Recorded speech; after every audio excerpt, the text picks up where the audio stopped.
Welcome to qnawire. We are given the following data for copper block sliding over a sheet of ice. So we have TA, which is equals to TC. That would be equal to TI, which is equals to 0 degree Celsius or 0 C. So we have MC, which is equals to 1.6 kilogram. Now, next thing that you need to do here is we have V is equals to 2.5 meter per seconds. Now, from the properties table, we can find the latent fusion of ice, that is LF, is equals to 3.33 times 10 raised to the power of 5 joules per kilogram.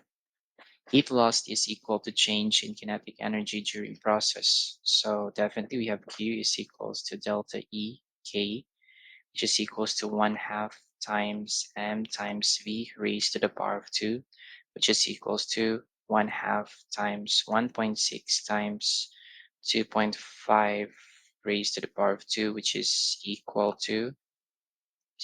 to 5 joules. So here, the heat is required to melt some ice is we have Mi is equals to Q divided by LF. That would be 5 divided by 3.33 times 10 raised to the power of 5. We have 0.015 grams. And this would be our answer.